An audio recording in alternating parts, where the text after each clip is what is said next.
estudantes, como vão? Eu sou a professora Ana Aline e é uma satisfação estarmos juntos para mais uma videoaula do programa Linhas do Conhecimento, que, seguindo os princípios de uma cidade educadora, transforma Curitiba numa grande sala de aula. Hoje nós vamos fazer uma nova viagem. Vamos conhecer um pouco mais sobre a Noruega, seu sistema político, os hábitos de seus moradores, um pouco da história do país que tem como os precursores os vikings. Vista um casaco bem quente, bem pesado, afinal, lá a temperatura ao longo do ano varia em geral de menos 7 graus a 21 graus Celsius. Aqui vamos descobrir então aonde fica a Noruega.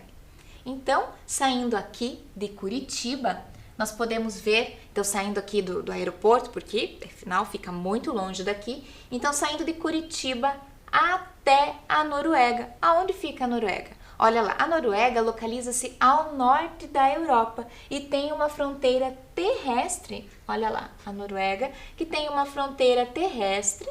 Vamos esperar ele parar aqui para nós. Aí, a Noruega que tem uma fronteira terrestre com a Suécia, a Finlândia e ainda tem uma parte com a Rússia. Percebam que parece um braço, ó, como se fosse um braço assim. Então, a capital, que é a cidade de Oslo, fica aqui, então aqui nessa parte, e a parte marítima do outro lado ali. O que tem de tão interessante nesse país? Então, como eu falei para vocês, o território que foi ocupado pelos vikings no início. Hoje é um país próspero e moderno. A capital, que é Oslo, predominam as paisagens, as montanhas, platôs, os fiordes. Fiordes é uma grande entrada de mar entre as montanhas rochosas, que é originada por uma erosão causada pelo gelo antigo. Cerca de 2/3 do país são ocupados por montanhas. Essas características físicas proporcionam belas paisagens, além de impulsionarem a atividade pesqueira. A costa oeste tem verões frescos e amenos. No lado leste do país é mais quente no verão e o frio é intenso no inverno. Parte do território nacional está situado ao norte do Círculo Polar Ártico, que é o local onde o Sol permanece visível durante 24 horas. Daí a expressão, a origem do termo Terra do Sol da Meia-Noite. Já no lado leste, que formam a península escandinava, península é uma formação geológica formada de uma extensão de terra que se encontra cercada de água por quase todos os lados. Ela está situada a pouca distância da Dinamarca. No início, o seu território essa região também foi ocupada pelos vikings. Vamos seguir ali. Opa! Aqui. Então, a região da Noruega, a Suécia, olha lá a cidade de Tromsø, então que é uma cidade da Noruega também, a capital que eu falei para vocês. E aqui fica a região dos fiordes. Então, vamos imaginar que a Noruega é um braço. Então, aqui fica a capital, Oslo, e a região dos fiordes, que é uma região muito visitada, fica nessa parte aqui. Então, é isso aqui. Então, aqui é a capital e aqui a região dos fiordes que eu falei para vocês. Falar do clima da Noruega, olha aqui, antes de eu falar do clima, deixa eu mostrar para vocês que esse aqui é o fiord de Geiranger, que é uma das muitas reentrâncias marítimas da costa oeste da Noruega, uma paisagem belíssima. Aqui nós temos também a geleira, que é a geleira a geleira de Jostedal, que é a maior geleira da Europa continental. E falar da Noruega, falar do clima dela, significa que estamos falando de um clima muito frio, polar. No norte, durante todo o inverno, é uma época em que o sol se põe por 2 meses no verão e mantém-se no horizonte pelo mesmo período do tempo. Então, o que quer dizer isso? Quer dizer que no período do verão, o sol fica lá por 2 meses. E no período do inverno, frequentemente, as temperaturas que são muito, muito baixas, o sol não se põe na linha não sobe a linha do horizonte. Então, fica um período com muito sol, dia e noite, e um período de muita escuridão, também no dia e à noite. essas temperaturas, elas são, então, muito frias. E a Noruega, como eu disse para vocês, então é chamada da Terra do Sol da meia-noite. A zona do Cabo Norte, com 24 horas de luz, conseguem imaginar isso? A partir de meados de maio, é o período que fica o Sol durante 24 horas, né, por todo o dia, até o final de julho. E o período durante o qual o Sol é o período quando ele nunca se põe. E, inversamente, há longas noites de inverno no final da estação, que é em novembro, até o final de janeiro, durante o qual o Sol nunca vai subir a linha do horizonte também. Durante esse período pode ser observado um fenômeno belíssimo que é chamado de aurora boreal. Assistam comigo a um vídeo que explica esse fenômeno natural. A aurora boreal é um fenômeno meteorológico que forma um lindo balé de luzes no céu e que pode ser observado em todas as regiões próximas ao Círculo Polar Ártico. A aurora boreal ocorre a partir do impacto entre partículas do vento solar e a atmosfera terrestre. Ao entrarem na atmosfera terrestre, essas partículas solares são canalizadas pelo campo magnético da Terra e se concentram nos polos. Com esse choque, com a acumulação nos polos por conta do campo magnético da Terra, as partículas solares ainda encontram outros elementos nas camadas mais altas da atmosfera, como moléculas de oxigênio e nitrogênio.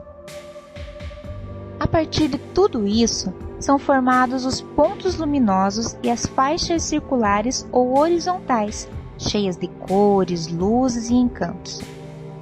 A variedade de cores, luz de cor azul, vermelha e verde, é produzida pela irradiação de diferentes íons, que são os átomos que perderam ou ganharam elétrons. Lembram-se das aulas de química, das aulas de biologia, ciências? E as faixas? Por que os íons seguem as linhas do campo magnético da Terra? A melhor época para a observação da aurora boreal é entre o final de setembro e início do outono, a março, sendo que nesses meses de novembro e março, em especial, a intensidade e possibilidade de observação do fenômeno são bem maiores. Isso é porque a atividade solar é maior nessa época. Apesar de saber a melhor época que acontece o fenômeno, é difícil prever exatamente quando ele irá acontecer. Então, se quiser observá-la, é preciso um bom planejamento.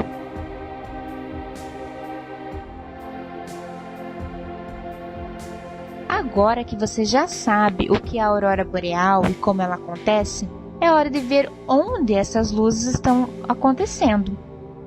O evento pode ser registrado em vários países da Europa, inclusive na Noruega.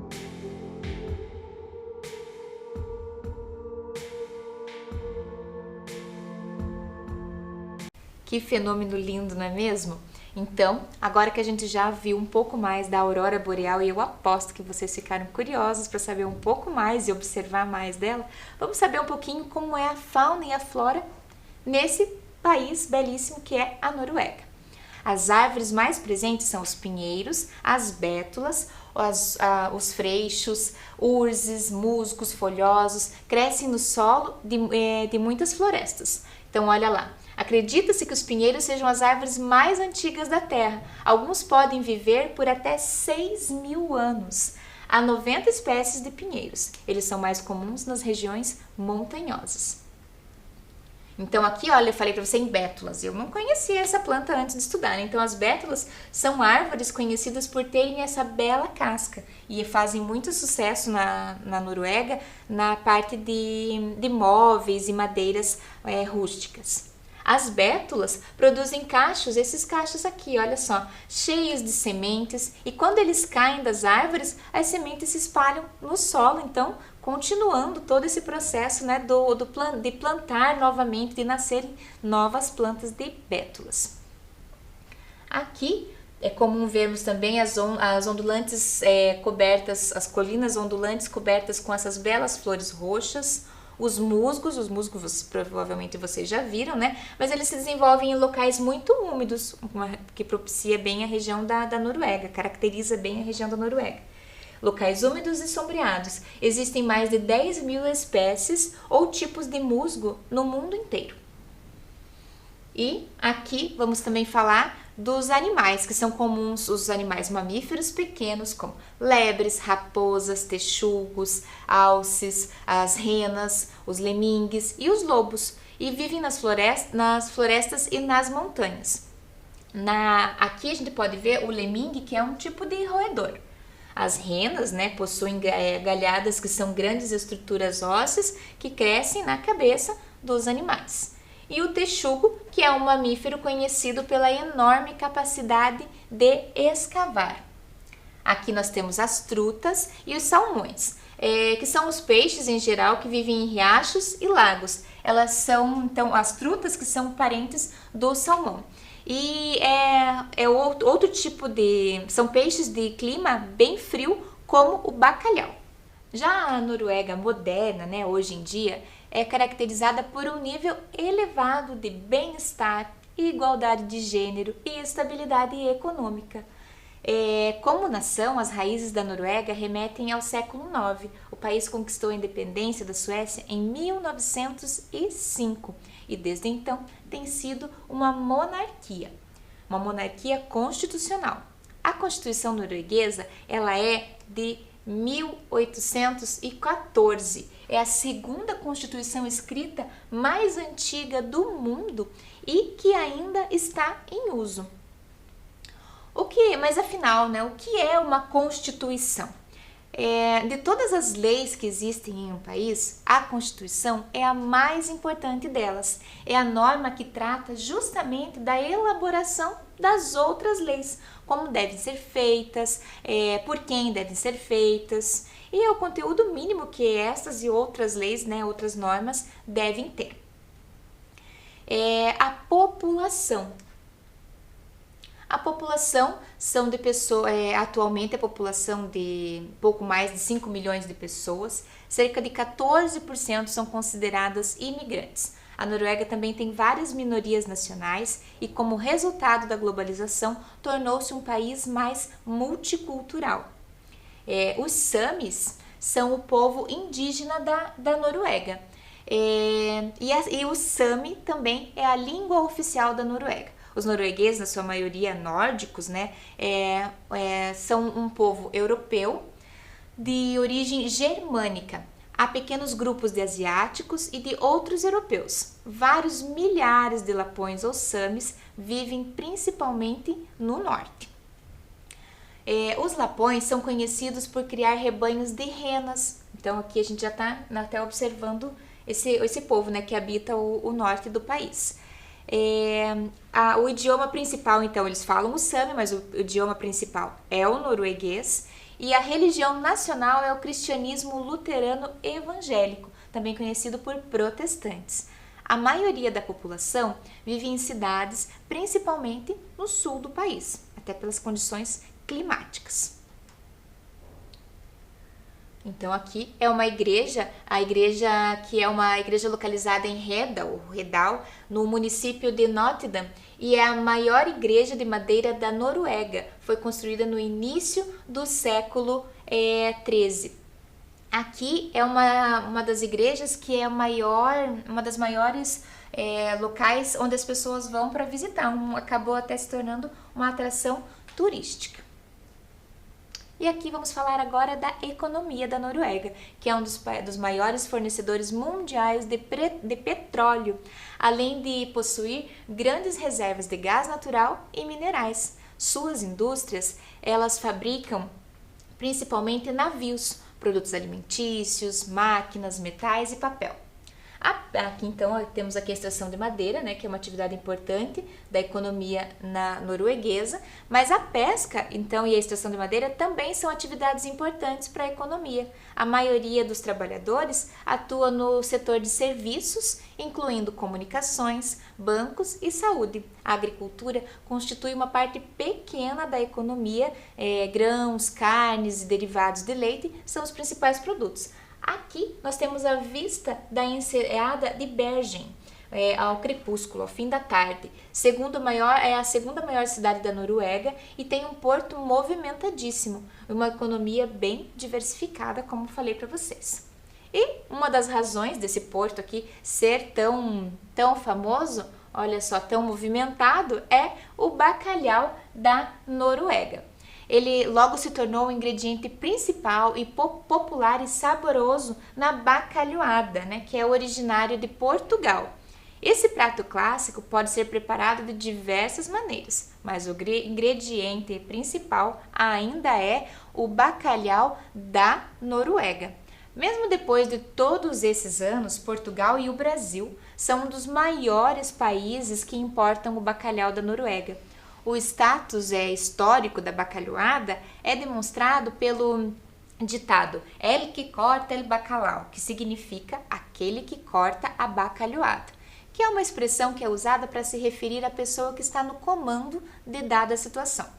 Em diversos países da Europa e da América do Sul, a bacalhoada é sinônimo de bacalhau da Noruega, né? Ou de bacalhau. Qualidade em forma de peixe, forma de bacalhau. O sabor do bacalhau da Noruega é resultado do bacalhau e de outros peixes brancos, né, vivendo livremente nos claros e limpos oceanos do Ártico durante suas vidas, né? Então, além de tudo, uma temperatura muito baixa. Após o peixe ser capturado, a maior parte da espinha dorsal, então aqui a gente já vê, né, o pescador, né, ali os peixes secando ao sol, ele é retirada a espinha dorsal do peixe, né, removida, permitindo que ele seja espalmado no formato de um triângulo.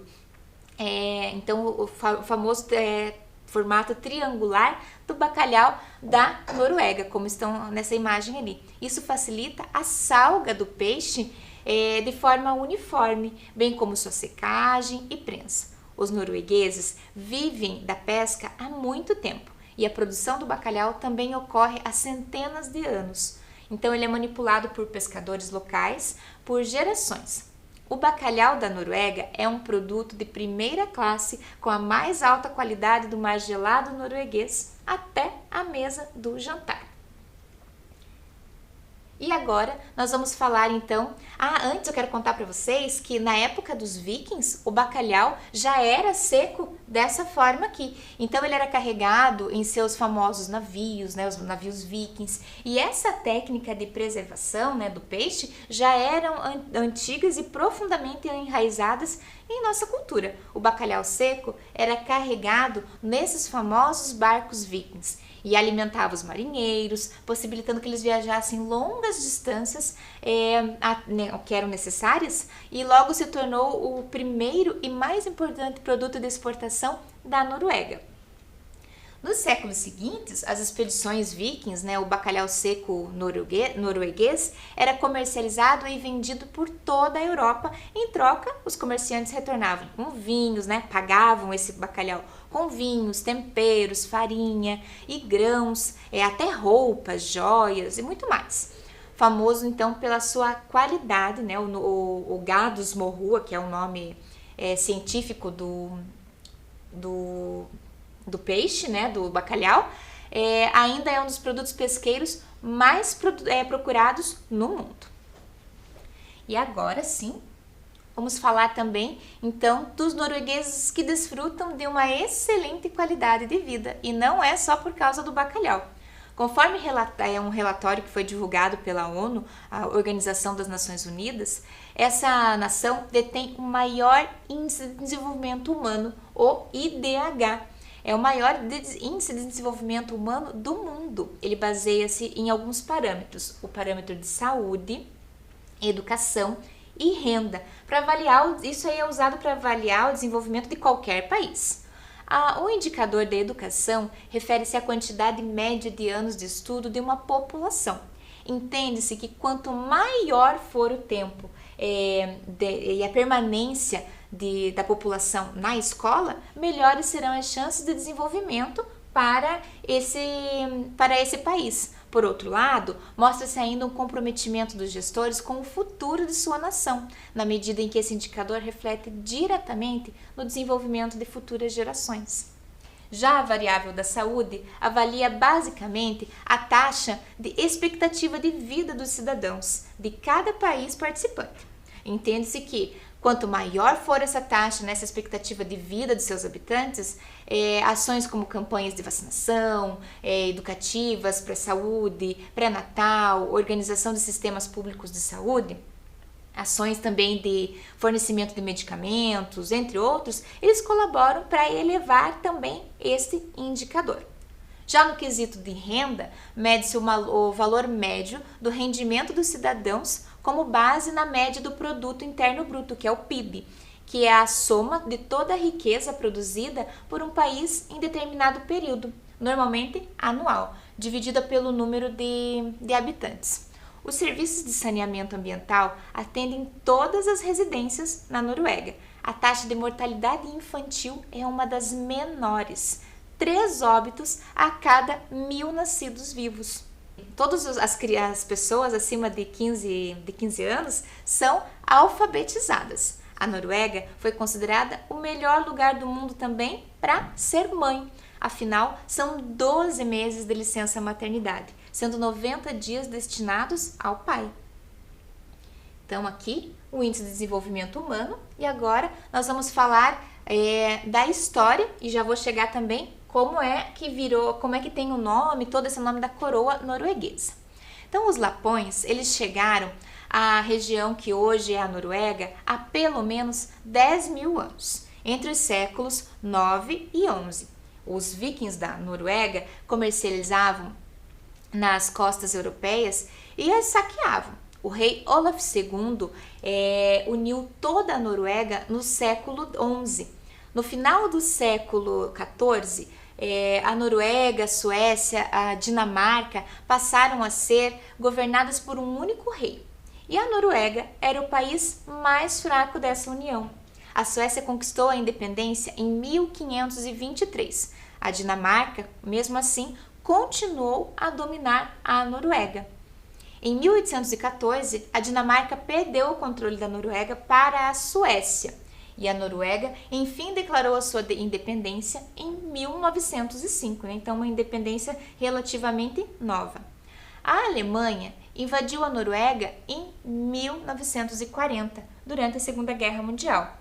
E os nazistas instauraram um governo pró-alemão no país, mas não obtiveram sucesso, pois o rei declarou a Noruega como um país com um povo livre. Os alemães partiram em 1945, no final da guerra. E em 1949, a Noruega entrou para a Organização do Tratado do Atlântico Norte, a OTAN, que é um grupo de países que decidiu se proteger. Então agora a gente vai falar da moeda, né? A moeda que é a coroa norueguesa. Uma coroa norueguesa, ela equivale a aproximadamente 60 centavos. Porém, não se engane, o custo de vida na Noruega é extremamente alto.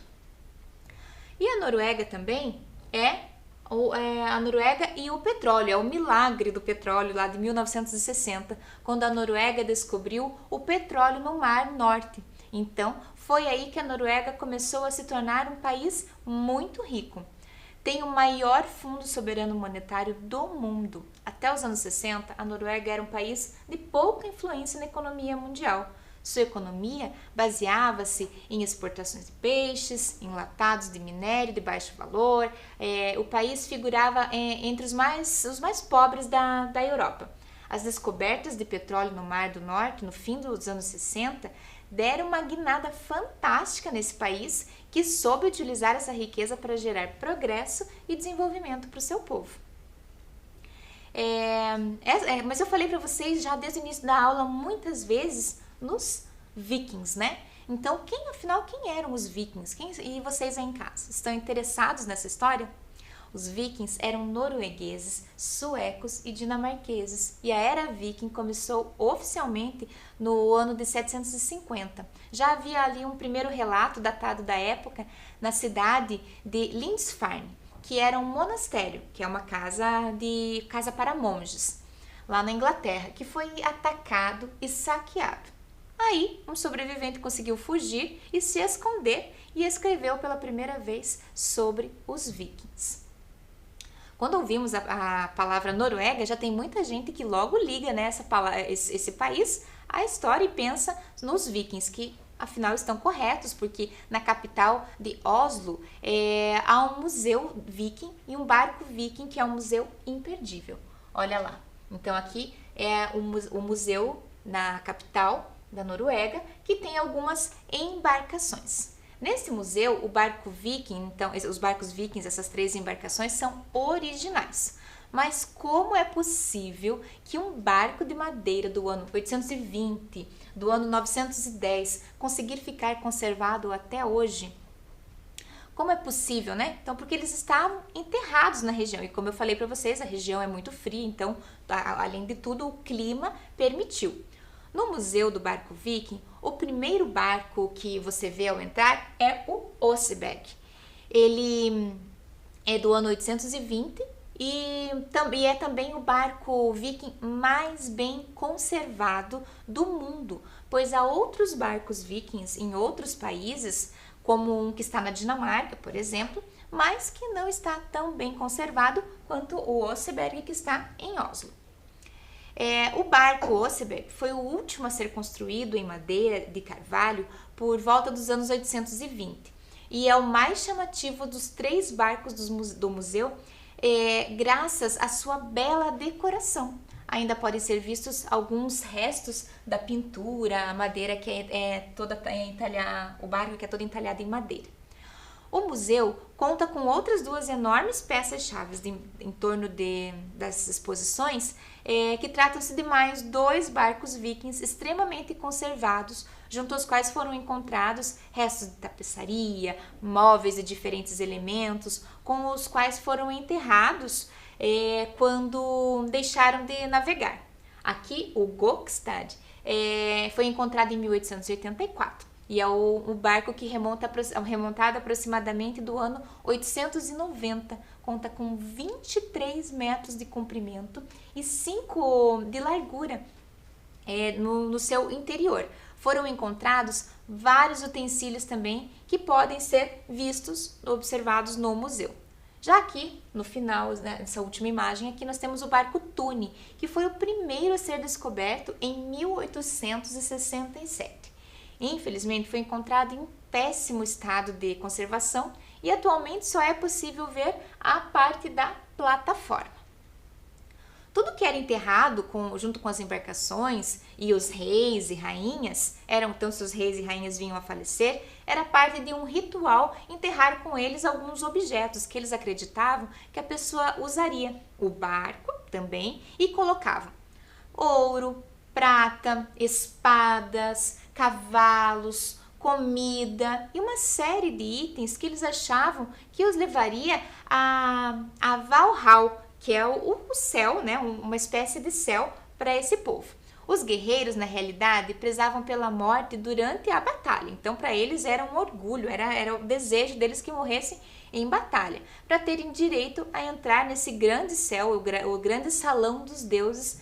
E no barco também do museu foram enterradas 2 mulheres. Então temos lá 2 rainhas com muitos objetos, como carroças, objetos para cozinhar. Tem também outro barco, tem esqueletos e entre eles um guerreiro. Ele tem um corte, provavelmente veio a falecer por um corte na perna, bem profundo, porque é possível ver uma marca no fêmur desse esqueleto. E é muito interessante pensarmos que as mulheres vikings já viajavam pelo mundo. Tem relatos de países árabes dizendo que os vikings estiveram lá para fazer comércio e que as mulheres vinham também. Então imagina que poderosas só, desde o ano 750, 850, que elas estavam por aí viajando todo o mundo, lutando, carregando facas, né, espadas. O ouro dessas embarcações nunca foi encontrado. Então era bem comum geralmente encontrarmos túneis escavados ao lado dessas embarcações, sinalizando, né, mostrando que os saques foram feitos. Então o ouro e todos os objetos de valor foram roubados, certo? Outro ponto alto da Noruega é o skyline, né, o horizonte da cidade de Oslo. não seria o mesmo sem um dos edifícios mais icônicos, que é a Ópera. Esse edifício de mármore que parece emergir das águas, que parece que veio lá das águas, é um dos monumentos mais visitados. Mas, afinal, o que ela tem de especial? É a arquitetura da Ópera de Oslo, que é vanguardista, com uma fachada inteiramente coberta de mármore e vidro. Um dos melhores mirantes da cidade encontra-se precisamente no telhado da Ópera de Oslo e é possível subir caminhando até a parte superior, então caminhando até aqui, e desfrutar das vistas únicas do fiord norueguês, do forte de Akershus e a ilha de museus e o bairro Pitjorvika. Aqui nós também temos a Prefeitura de Oslo. A Prefeitura de Oslo fica localizada em um edifício construído em meados do século XX. Neste edifício ficam o prefeito e o conselho da cidade, que é o equivalente à Câmara de Vereadores, e é onde as decisões políticas e administrativas da cidade são tomadas. Os trabalhos de arte ficam expostos também lá na prefeitura. Foram feitos por artistas noruegueses e entre eles uma obra de Edvard Munch. Muitos eventos são realizados no local todos os anos, incluindo a célebre cerimônia do Prêmio Nobel da Paz. Então, aqui na prefeitura de Oslo tem uma sala em homenagem ao Edvard Munch. Vocês lembram dele? Aposto que sim, porque ele foi um renomado pintor e artista plástico norueguês, precursor do expressionismo alemão. Então, ele tem muitas obras, olha lá. Então, essa aqui, por exemplo, tem uma sala, as obras do Munch, elas revelam um espírito trágico, repletos de doença, morte, e esses temas foram recorrentes na infância do artista, haja vista que perdeu a sua mãe e as irmãs na juventude. Além disso, ficou muito efêmero, né? Muito doente, muito enfermo, muito doente, muito fraco também. E por esse motivo de solidão, melancolia, angústia, até de desespero, depressão e saudade da família, são assuntos frequentes nas obras de Munch. Aqui, numa obra um pouquinho mais alegre, o nome tem uma obra dele aqui, nós temos na sala da Prefeitura de Oslo um quadro, uma obra dele. Em homenagem, então, a esse famoso pintor norueguês, o Edvard Munch, de O Grito. Se eu falar esse nome dessa obra, vocês lembram? Ela é a menor sala, então é uma sala de recepção da Prefeitura de Oslo, e aqui fica a pintura de Munch, que se chama Life, de 1910, que mostra crianças e outras pessoas juntas ao redor de uma árvore, que é a árvore da vida. A sala é utilizada para recepções, almoços, jantares e conferências de imprensa. Então, aqui nós temos um quadro um pouquinho mais alegre. Porém, é comum, né, nos departamentos lá na Prefeitura de Oslo, pinturas e gravuras de rostos sem feições, desfigurados, com expressões distorcidas. Vão pensando aí. Não lembrou quem é ele? É bem possível que você já deve ter visto uma de suas obras mais famosas, uma obra emblemática. Vamos conferir? Então, olha só. Aqui nós temos o quadro de Edvard Munch. Eu vou começar mostrando para vocês um quebra-cabeça desta obra. Assim, vocês vão reconhecendo partes dele até que o todo se revele e vocês o lembrem. Então, olha lá. Então, aqui nós temos uma primeira parte do quadro. Vou contar para vocês que é a parte de cima. Vocês conseguem já lembrar de algum quadro assim? Vamos seguir aqui o próximo. Olha só, aqui é a figura mais emblemática desse quadro. Aposto que vocês vão lembrar. Vamos lá. Agora já tá ficando mais fácil, não é mesmo? Aí, olha só. Então, aqui o quadro de Edvard Munch, O Grito, né? Falamos também em artistas, prefeito, conselheiros da cidade. Agora vou contar para vocês sobre a família real norueguesa, um pouquinho sobre eles. Lá, então, como eu disse para vocês, é uma monarquia constitucional, ou seja, eles têm um poder simbólico na Noruega. Olha lá a família real norueguesa, e aqui está escrito ex-princesa da Noruega, porque será? Vamos lá. O rei, o Harald V, e a rainha Sônia têm um pouco mais de 80 anos de idade. O príncipe Rocco, que é o primogênito, vai ser o futuro rei, ele tem 40 anos. E casou-se com uma plebeia. Vejam só, a Matt Merritt, que está aqui na foto. A irmã do príncipe Rocco é essa daqui, né, a Martha Louise, e ela é ex-princesa, porque ela renunciou o título da nobreza. Ela tem 3 filhas, foi casada, separou-se e hoje namora com um xamã. O que é um xamã? É um sacerdote, é esse daqui, que é um sacerdote tradicional do xamanismo que possui contato com o mundo dos espíritos, demonstrando particular capacidade de profecia ou cura. A Noruega é uma monarquia constitucional com uma democracia, olha lá, parlamentar. O primeiro-ministro é o chefe do governo, quem escolhe entre os membros do parlamento, que se chama Stortinget, que literalmente quer dizer que é uma grande assembleia. O Stortinget é composta por 169 membros eleitos por um sistema de representação proporcional. E essa aqui, ó, é a Erna Solberg, que é uma política, socióloga, politóloga, estadista e economista. Atualmente é a primeira-ministra e ela é líder do governo depois de ter obtido a vitória nas eleições parlamentares de 2013. E, afinal, nossa aula é sobre os embaixadores do futuro. Vamos relembrar, então, algo que você já tem visto há várias videoaulas. O que é uma embaixada?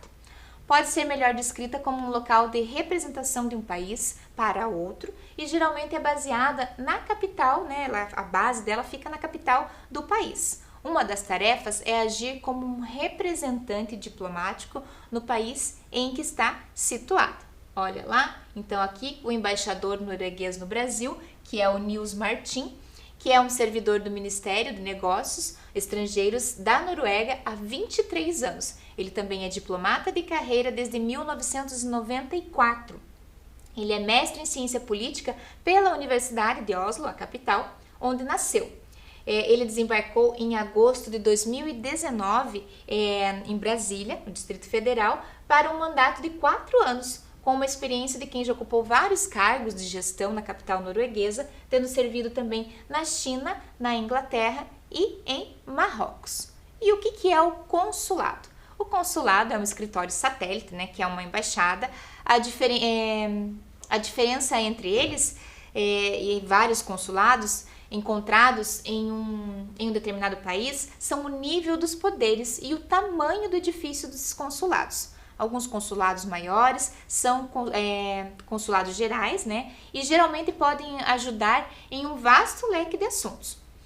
Outros consulados menores muitas vezes são administrados por cidadãos particulares e são chamados de consulados honorários. Já esses consulados honorários muitas vezes têm o poder limitado e não emitem vistos e passaportes.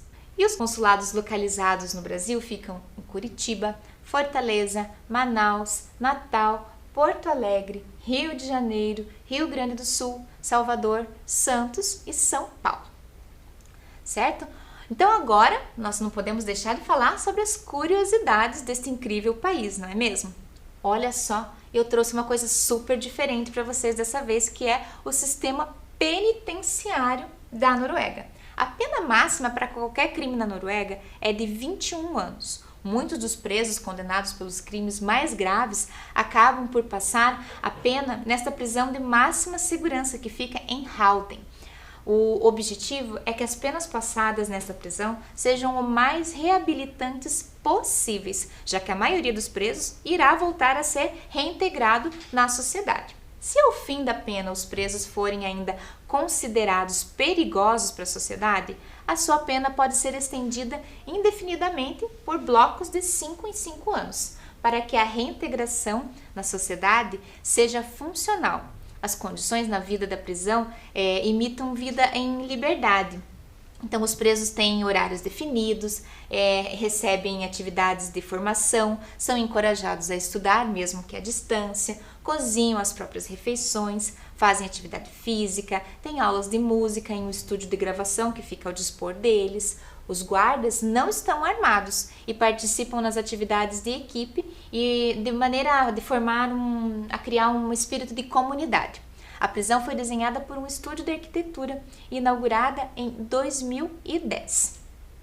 Então, aqui sobre cada uma das imagens. Então, lá vocês vão observar que tem um banheiro privativo, um frigobar, que é uma pequena geladeira, uma televisão. Os guardas recebem 2 anos de treinamento no programa especial sobre direitos humanos, ética e lei. E a metade desses policiais são mulheres. São organizadas atividades das 8 da manhã às 8 da noite. Os guardas participam também das atividades ali, olha, de esportes, né? Então, de esportes em equipe. Para aliviar o ambiente, foram investidos milhares de euros em grafites e outros elementos visuais, como este grafite do Dolk aqui, no pátio exterior. E há também uma biblioteca. O estudo é sempre encorajado, né? Assim com uma frequência, mesmo que a distância, de escolas ou de universidades. A Noruega é recordista mundial em Jogos Olímpicos de Inverno, não é para menos, né? O clima deles é bem propício, com mais de 300 medalhas. O esqui é o esporte nacional do país e o cross country é a mais antiga.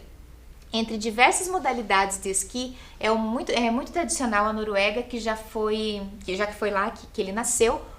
Esse esporte, nessa modalidade, os atletas devem percorrer grandes montanhas nevadas e um esporte de muita ação, adrenalina, que permite aos mais experientes grandes saltos e voos. O snowboarding é outra modalidade de esqui muito popular na Noruega e o esporte geralmente é praticado em pistas próprias para este fim, localizadas também em altas montanhas. E vocês não acreditam que a Noruega foi multada nas Olimpíadas de Tóquio por usar shorts em vez de biquíni. No campeonato europeu, aliás, não foi nas Olimpíadas de Tóquio, foi no campeonato europeu de handebol de praia, que a Federação Europeia de Handebol disse que aplicou a multa por ser uma roupa imprópria. Imagina só. Então o assunto acabou tomando uma grande proporção no mundo, causando indignação e questionamentos. Uma cantora americana, Pink, inclusive, se propôs a pagar a multa para a seleção. Então, dado o tamanho desse movimento que essa multa causou, essa indignação que causou. E a pandemia provocada pela Covid-19 e outros... Então, antes eu quero mostrar para vocês aqui as meninas, né? Então, aqui elas estavam usando esses shorts que era considerado inapropriado. Mas aqui a pandemia da Covid-19 despertou nesse período de quarentena, trouxe à tona a criatividade, despertou a criatividade de muita gente, não é mesmo? Que ficou decidida ali a fazer frente à incerteza com alguma aprendizagem e divertimento. Há um novo desafio a correr à internet, que é a recriação de obras de arte famosas com objetos e cenários caseiros. O resultado é, no mínimo, de provocar boas gargalhadas. Há muitos exemplos, o difícil é precisar onde nasceu esse challenge, né? Percorre pelas redes sociais e é fácil encontrar os mais variados exemplos dessas recriações, desses challenges, de Vicente Van Gogh e outros artistas clássicos, olha só. Então aqui, olha essa aqui como ficou interessante, como ficaram parecidas, né? Relembram bem a imagem. E tem uma, inclusive, do próprio Edvard Munch, que é o homenageado norueguês também lá da prefeitura de Oslo. Então aqui com o quadro O Grito.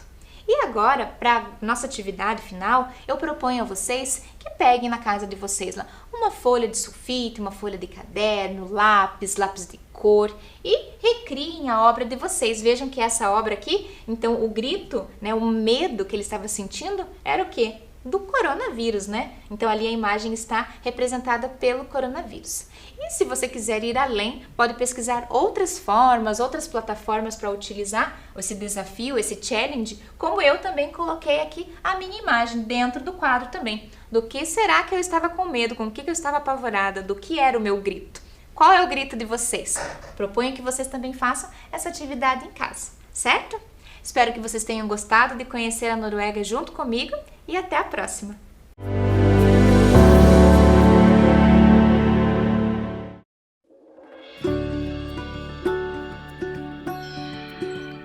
Gente, se preparem porque hoje o conteúdo vai ser especial.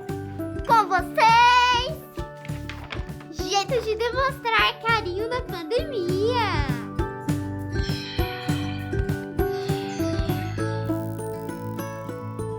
Jeito número 1, o pezinho. Não é lá muito afetivo.